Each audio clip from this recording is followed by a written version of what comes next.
Hello à tous, c'est Louisa et vous regardez Unlocked, l'émission qui décrypte les entreprises. Aujourd'hui, je reçois Hélène et Gaspard de chez Soprasteria. On va parler de leur campagne de recrutement, des Smart Cities, mais aussi des métiers de demain. Mais d'abord, on passe au Pitch Me That.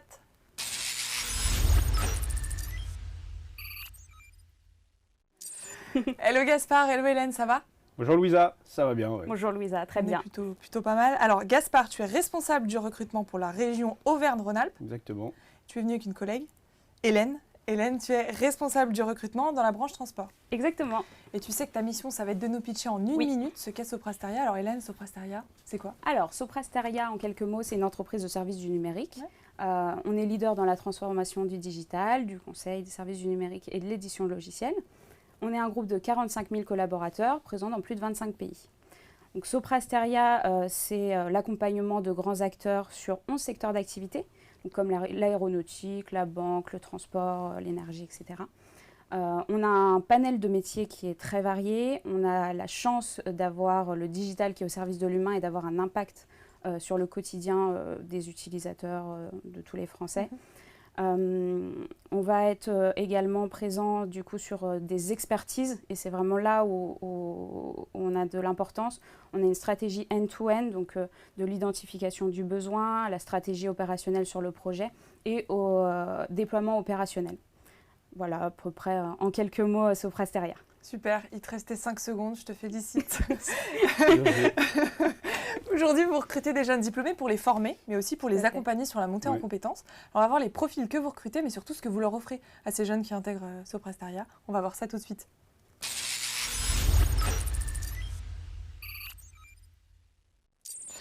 Alors, est-ce que vous recherchez des profils ou des diplômes en particulier? On cherche avant tout des personnalités chez nos candidats, puisque on a le leitmotiv de l'entreprise, c'est vraiment d'être une entreprise apprenante. C'est-à-dire qu'on est en capacité et on accompagne nos collaborateurs depuis leur entrée en stage, généralement chez nous, jusqu'à, on n'aime pas quand ils partent, du coup, jusqu'au bout. Et on est capable de les accompagner sur leur parcours, sur leur métier, et les amener de ce niveau-là. Principalement, les métiers qu'on va chercher quand même, c'est des ingénieurs informatiques, Bac plus 5, ça c'est la majorité de notre recrutement. Bac plus 5, vous m'avez dit c'est un prérequis, il faut avoir un Bac plus 5 pour intégrer. C'est un prérequis chez Soprasteria aujourd'hui. Et vous allez chercher en université? En université également, école de commerce également, principalement aussi sur les métiers du conseil particulièrement. Et ça, c'est des profils qui vont relever des missions qui concernent les Smart Cities? Oui, tout à fait. Tu peux nous dire un mot sur les Smart Cities? Du coup, les Smart Cities, c'est les villes de demain. On voit qu'aujourd'hui, plus de la moitié de la population mondiale est dans une ville. Donc, la plupart des habitants sont sur des grosses villes. Donc, on va avoir des problématiques de transport en commun. On va avoir des problèmes aussi au niveau de l'écologie, donc sur lesquels on travaille. Donc, on a pas mal de bâtiments maintenant qui sont green office. Montreuil, par exemple, un des locaux de Soprasteria est écologique puisqu'il renouvelle sa production énergétique. Donc ça, c'est des problématiques qu'on a aujourd'hui et donc ça va forcément accompagner des nouveaux métiers. Donc on va avoir pas mal de métiers dans tout ce qui est data, intelligence artificielle. Donc on va retrouver sur des filières de l'université ou des écoles d'ingénieurs. Ça, c'est ce que tu appelles les métiers de demain? Oui, ça va être principalement sur les métiers de demain, tout ce qui est IA, IoT et tous les métiers de la data. Comment ça se passe le process d'embauche chez Sopra? Le processus d'embauche chez Soprasteria, il est à peu près identique sur toutes les entités du groupe, c'est-à-dire un premier contact avec des équipes recrutement qui vont présenter aussi l'entreprise, qui vont essayer de savoir aussi les envies du candidat pour ensuite l'orienter le mieux possible vers des entretiens sur un secteur qu'il aimerait, donc vers des collaborateurs énergie, etc. Et donc là, il va rencontrer à la fois un entretien RH et puis un entretien aussi opérationnel avec des personnes du terrain, des chefs de projet qui vont pouvoir lui dépeindre vraiment le fonctionnement aujourd'hui de l'entreprise. Vous m'avez dit que vous étiez une entreprise apprenante. Oui. Ça veut dire quoi? Une entreprise apprenante, alors tu veux répondre, je réponds. Comme tu veux, après, juste... Vous répondez oui. On répond. Voilà, nous, on recrute principalement, enfin, c'est majoritairement des jeunes diplômés qu'on va accompagner sur des évolutions de carrière. Donc, dans le côté apprenante, ça va passer aussi bien par la formation. On a une académie en interne pour proposer des formations techniques ou des formations comportementales. Donc si on a un étudiant par exemple qui se destine à devenir chef de projet, on va l'accompagner, on va faire du mentoring pour le mettre en situation sur des situations managériales. C'est toi qui lui proposes ou est-ce qu'il peut venir à vous et vous demander d'en... Le collaborateur chez nous, on est sur une stratégie collaborateur centrique. Donc on est bien conscient que le collaborateur est acteur de sa carrière. Donc c'est lui qui vient auprès de son manager opérationnel ou de son mentor nous donner les trajectoires de carrière. Et puis nous, après, on est là pour l'accompagner sur cette montée en compétences. Donc ça passe par la formation, ça passe par quoi d'autre ? Donc ça passe par les mises en situation, si tu veux en dire. Passe par les mises en situation, c'est-à-dire qu'il y a un collaborateur qui va exprimer une envie d'évoluer vers tel type de poste, tel type de poste. On va essayer de trouver le meilleur projet sur lequel il va pouvoir s'exprimer et apprendre des nouvelles compétences. Et puis ça passe aussi par la transmission. Voilà. Perdu le mot. Par la transmission, le manager est opérationnel et est en contact direct avec ses équipes. Okay. Et l'enjeu, c'est vraiment qu'il puisse transmettre son savoir aux plus jeunes pour les faire monter. Donc c'est plutôt des parcours individualisés ? Oui. Et vous m'avez parlé tout à l'heure de mobilité au sein de l'entreprise, mais aussi à l'international.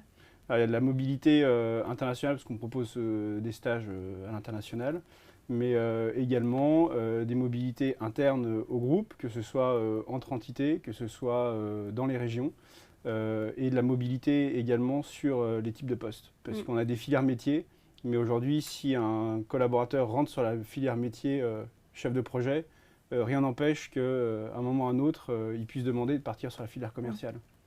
Et on mettra tout en œuvre pour essayer de répondre à ce besoin-là. Vous m'avez parlé tout à l'heure d'engagement particulier. Par rapport à la fondation Soprasteria. Donc on a pas mal de choses qui est mis en place aussi sur tout ce qui est inclusion.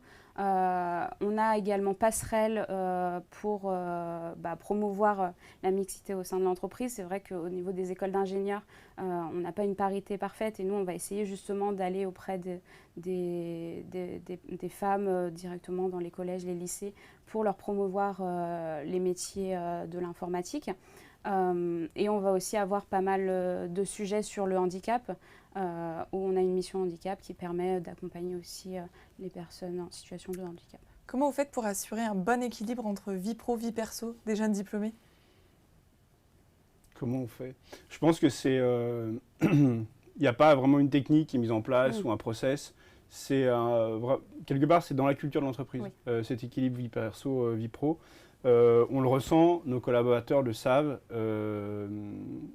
Voilà. Comment il organise sa journée, un jeune diplômé ? C'est son manager qui définit des horaires, des missions précises ?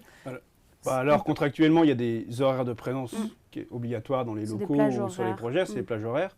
Mais ensuite, l'organisation de la journée se fait dans les petits groupes projets.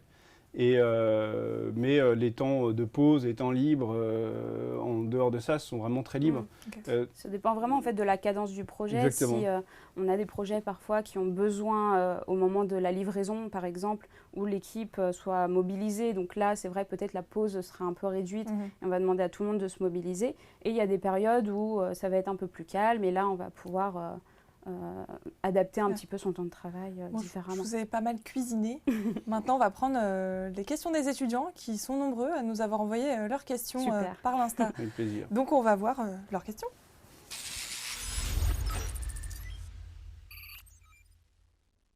Oui, ça va. Alors, on va prendre la première question de Florence qui vous demande « Vais-je travailler avec des équipes diversifiées ?» Oui. Dans les équipes diversifiées, ça peut être aussi bien au niveau des profils. Donc, comme on le disait, au niveau de nos équipes projets, on peut très bien travailler avec des architectes, des directeurs de projet. Il y aura des stagiaires, des alternants, il y aura des développeurs, des testeurs, des consultants. Donc, au niveau de la diversité, on a tous les métiers qui sont représentés. Ça peut être forcément du jeune diplômé à l'expérimenté. Et puis, on travaille aussi avec des centres de services qui peuvent être en Espagne ou en Inde, principalement sur nos secteurs, et donc avoir des échanges avec des Espagnols ou des Indiens. Léa vous demande quels sont les enjeux du métier de consultant ? Le métier de consultant, c'est, chez Soprasteria en tout cas aujourd'hui, c'est vraiment un métier qui va créer de la valeur chez le client. C'est accompagner le client en amont sur ses volontés de transformation. Donc c'est être disponible, être à l'écoute du client pour pouvoir retranscrire ensuite et accompagner le développement des projets chez lui. Mais consultant aussi chez nous, c'est quelqu'un qui est audacieux, prend des décisions, mais c'est aussi une personne qui est capable de revenir sur ce qu'elle a décidé en prenant en compte les feedbacks du client, mais aussi des utilisateurs. Donc, voilà. Nathan s'interroge et vous demande à quoi ressemble la journée type d'un stagiaire en data science. Alors, je ne vais pas prendre la précision data science, mais la journée type d'un stagiaire. Nos stagiaires chez Soprasteria sont vraiment au sein des projets, inclus dans les projets et font à part entière partie des groupes de projets en fait. Et donc, c'est participer au daily meeting, il va être suivi par son tuteur et l'ensemble de l'équipe au quotidien. Et donc, voilà, il participe vraiment, il fait vraiment partie de l'équipe. C'est un membre à part entière. Ouais, oui. C'est un membre à part entière de l'équipe, ça c'est sûr. Romane vous demande justement comment se déroule l'intégration. Au niveau de l'intégration d'un stagiaire plus particulièrement, donc on va s'occuper déjà de toutes ces démarches administratives. Donc il y a toute la partie amont d'accompagnement jusqu'à son arrivée chez Soprasteria où on va l'accueillir dans nos locaux dans un premier temps pour lui parler du groupe, les outils, les accès, lui donner son PC, etc. Ensuite, ça va durer une matinée, on va déjeuner avec lui, puis on va l'accompagner sur son nouveau projet où il va pouvoir rencontrer les équipes projet, puis être intégré directement au projet sur lequel il avait reçu son sujet de stage auparavant. Ok. Julien vous demande, pensez-vous que le métier de business analyst est susceptible d'évoluer? Oui. Aujourd'hui, le métier de business analyst, on est sur de la prise de brief auprès des clients, comprendre les métiers, mais c'est de la rédaction de spécifications fonctionnelles, c'est du test, c'est régler des anomalies. Ça, c'est la fonction généraliste du business analyst. On remarque en tout cas que nos clients aujourd'hui recherchent des spécialistes aussi de leur métier. Et de plus en plus, c'est dans ce cadre-là que le métier de business analyst va évoluer. C'est qu'on va devoir apporter des compétences d'expertise sur le transport, sur la supply, sur l'énergie, sur la banque, à nos clients. Et donc potentiellement un nouveau métier. Potentiellement un nouveau métier. Amine vous demande pourquoi choisir Soprasteria. Pourquoi choisir Soprasteria?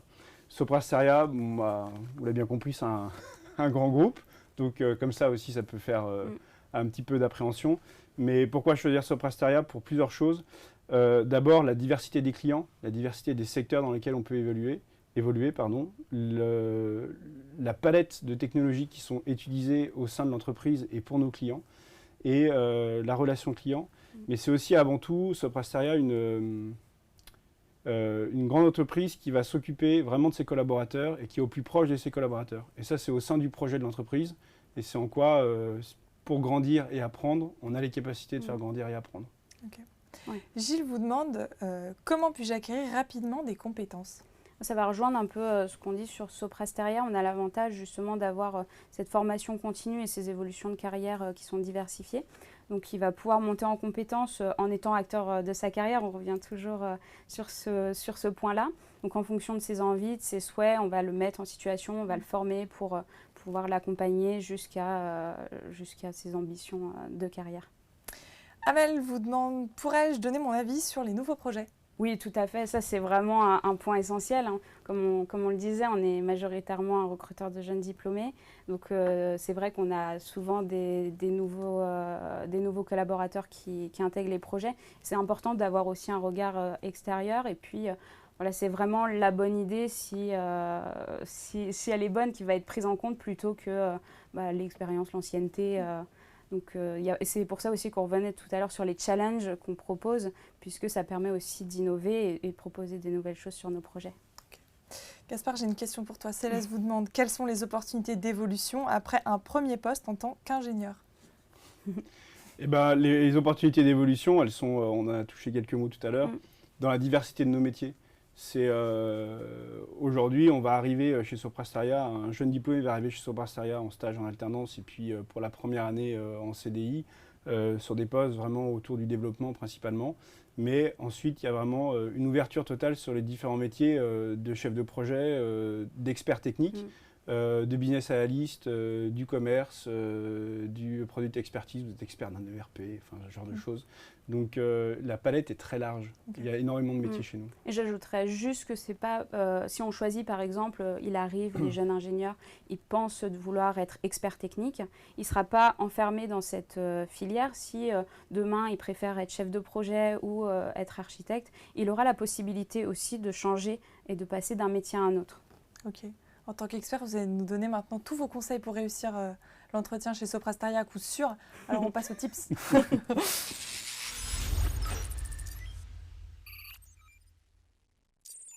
Bon, pour réussir un entretien, il y a plein de clés à mettre en avant. Quels sont d'abord les soft skills? Tout à l'heure, tu me disais être naturel pour toi, c'est l'argument qui te semble le plus important. Ça veut dire quoi être naturel? Alors moi, en entretien, ce que j'aime bien, c'est d'avoir un échange avec le candidat plutôt qu'un acte de vente. Je veux vraiment voir la personnalité du collaborateur, puisqu'on fait du recrutement sur profil, donc c'est voir s'il va correspondre aussi aux valeurs de la société, si on arrive à le projeter, si par rapport à ses ambitions, ça peut correspondre à ce qu'on peut lui proposer chez Sopra Steria. Des soft skills pour toi importants, ce serait quoi? Au niveau des soft skills, je pense que ça va être le leadership. C'est important chez nous, on aime bien les esprits entrepreneurs. L'autonomie aussi, parce que sur les projets, on a besoin de personnes qui soient quand même autonomes, même s'il y a un accompagnement, voilà, il y a des périodes d'autonomie. La rigueur, bien évidemment, mais comme beaucoup de métiers. Pour toi, Gaspard, les hard skills, est-ce que tu en cherches spécifiquement Ce qu'on cherche spécifiquement, ce qui pourrait faire peser dans la balance, quoi, tu vois. Maîtriser des logiciels, par exemple, ça peut être un plus. Maîtriser des logiciels, ça peut être un plus. Après, il y a des langages aussi à maîtriser qui sont beaucoup utilisés. Hein. Tout ce qui est, évidemment, toutes les suites Java, mais aussi tout ce qui tourne autour justement de la data, qui touche au Python, et ce genre de langages-là qui sont pour nous très importants et chez nos clients aussi très importants. On a quelques perles rares sur des secteurs très particuliers, mais là, je ne suis pas sûr que ce soit les gens à qui on s'adresse qui sont dans cette cible-là. Mais globalement, c'est surtout ça. Après, une formation, pour revenir un peu sur les soft skills, il y a aussi le côté attrait de l'humain, puisque chez Sopra Steria, je le remets, la personne est vraiment au centre. Et il y a tout un dispositif RH et de suivi qui est très important. L'esprit d'équipe qui est très fort et on ne peut pas se dissocier de ça en fait en arrivant chez nous. On ne peut pas faire les choses dans notre coin en fait. Okay. Comment faire la différence en entretien? C'est quoi un bon entretien pour toi? Sur un bon entretien, je dirais que c'est que le candidat se projette chez nous et que nous, on peut aussi se projeter avec lui. On a chacun notre rôle à jouer au moment de l'entretien. Donc voilà, c'est la projection de l'un et l'autre chez Sopra Steria. Tu peux nous dire la question que tu aimes bien poser Alors c'est vrai que j'ai une question que j'aime bien poser, c'est de demander au candidat de me parler de lui. Donc je lui demande parlez-moi de vous et puis en fonction des ouvertures, après on peut échanger sur différents sujets. Ça donne pas mal de traits de personnalité du candidat. C'est quoi ta question préférée? Ma question préférée, elle n'est pas au cours de l'entretien, mais j'aime bien de temps en temps faire conclure l'entretien par le candidat. Et après, je dis plus rien. Ok, sympa ça. C'est pour savoir ce qu'il a retenu, mais aussi vraiment ce qu'il a retenu de nos échanges. Et c'est aussi lui donner la parole dans le sens où s'il voulait placer quelque chose qu'on n'a pas pu aborder pendant l'entretien, là, il peut donner son sujet, il peut en parler. Vous leur posez des questions sur Sopra Steria? Ça commence par... oui, la question... S'ils sont renseignés sur l'entreprise, s'ils sont allés voir au moins ce qu'on avait sur le site, s'ils savent déjà ce qu'on fait, ce genre de choses. Après, dans le détail, non, on va leur apporter tous les éléments d'entretien, de toute façon. Comment se préparer au métier de demain? Est-ce qu'on peut se préparer déjà? On peut se préparer, je pense qu'il y a beaucoup de signaux faibles aujourd'hui sur les métiers de demain.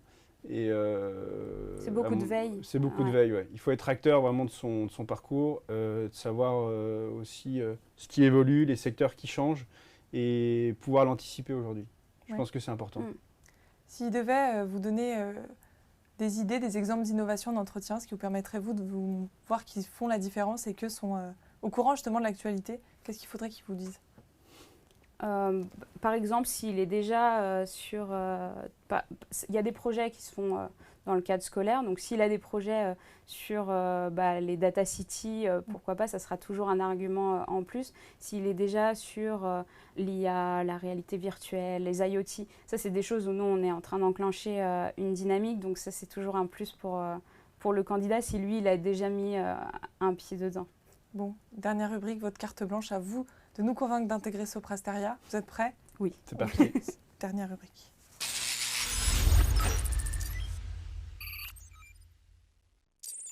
Avant de nous convaincre, vous êtes venu avec une vidéo.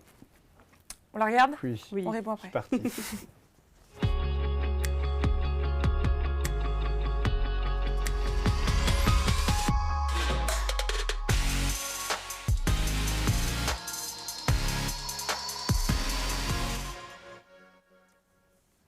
Alors, c'est quoi cette vidéo?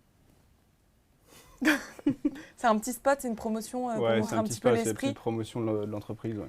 Alors pourquoi rejoindre Soprasteria?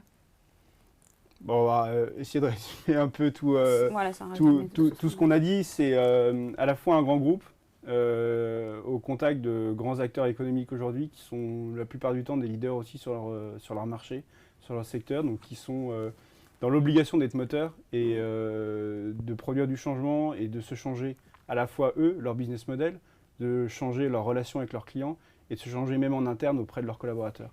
Donc on est vraiment au centre de l'entreprise, de nos clients à ce moment-là. Donc ça, c'est déjà une force chez nous. Et la deuxième, c'est notre politique RH, je pense, qui est très forte, qui est très tournée vers nos collaborateurs, à l'écoute de nos collaborateurs. Et voilà. Pour toutes ces raisons, Hélène, pour Ouais. toi, le mot de la fin? Oui, On je est pense bien. que c'est ça par rapport à tout ce qui est collaborateur centrique, le management, qui est vraiment important et tourné vers le collaborateur et l'innovation. Bon, chez vous, si vous êtes intéressé, vous pouvez postuler sur soprasteria.com ou sur jobteaser.com. Gaspard, Hélène, merci à tous les deux. Merci Louisa. Merci. Tous ces petits tips qui vont permettre de leur faire la différence. Chez vous, bien, si vous êtes intéressé, n'hésitez pas à postuler. Peut-être que bientôt vous serez leur futur collaborateur. Et comme d'habitude, je vous donne rendez-vous très vite pour un nouveau live.